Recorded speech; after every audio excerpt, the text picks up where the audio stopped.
The Darfur Genocide refers to the current mass slaughter and rape of Darfurian men, women, and children in western Sudan. The killings began in 2003 and continue today as the first genocide in the 21st century. As of today, over 480,000 people have been killed, and over 2.8 million people are displaced. Failed peace talks have allowed for the continuation of the conflict. The Darfur region is in the western part of Sudan, Africa's largest country near the borders of Libya, Chad, and the Central African Republic. Darfurians represent broad ethnic and linguistic groups, such as non-Arabic speaking groups like the Fur, Masalit, Zagahawa, Tunjur, and Daju, as well as Arabic speaking groups, and a large number of West Africans. These diverse groups are mostly Muslim and share similar physical and cultural characteristics.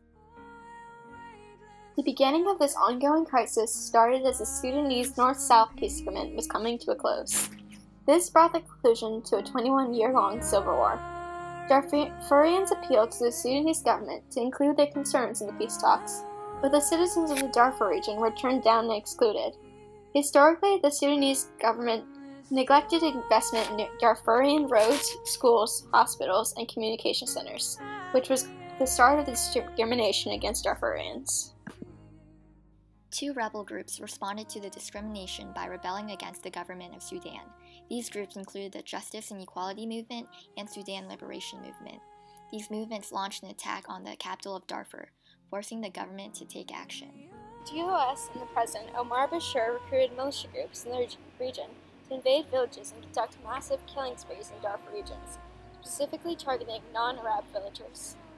These militia groups were primarily Arab Sudanese and are called the Janjaweed, which literally translates to the devils on horseback. Government officials stated that any attacks carried out were for the benefit of the country. The Janjaweed not only attacked rebels, they attacked villages that share the same ethnicity of the rebel groups. Entire African Sudanese villages were looted and destroyed.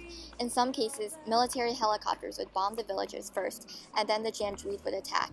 They also destroyed property, and the government took the land so survivors wouldn't come back. The prisoners were often enslaved, and girls as young as 8 were forced into sexual slavery.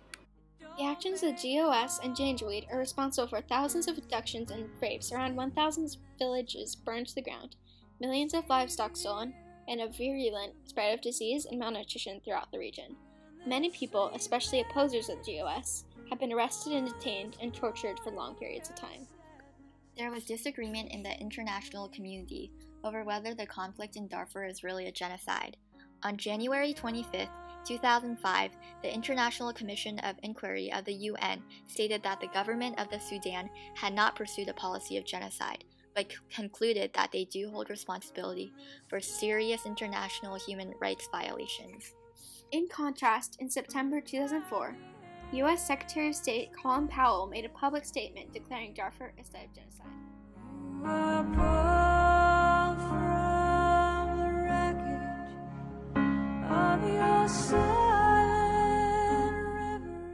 By calling this a genocide, the administration and Congress increased awareness for the issue worldwide. The U.S. caused negotiations that led to the creation of the Darfur Peace Agreement in May of 2006. However, the agreement had many impurities. The peace agreement excluded one of the two rebel groups, and the two groups ended up turning against each other, and as a result, more conflict arose. Early in 2008, the UN issued a hybrid United Nations African Union mission to maintain peace in Darfur. The mission, with a projected strength of 26,000 troops, was authorized to use the force to protect civilians. Despite this order, only 9,000 were sent, and they lacked the necessary equipment to carry out their mission. On March 4, 2009, the International Criminal Court issued an arrest warrant for Sudanese President Omar Bashir for crimes against humanity, and in July 2010, a warrant for arrest on charges of genocide. However, the GOS hasn't turned him over. The country has seen major protests and increased violence ever since. The government has also forcibly expelled aid agencies from the country, which further jeopardized the conditions for thousands of displaced and marginalized civilians. In order to stop repeating devastating atrocities, we should learn about previous genocides that happened in the past, to better understand the aftermath that it causes and the importance of ending these tragedies.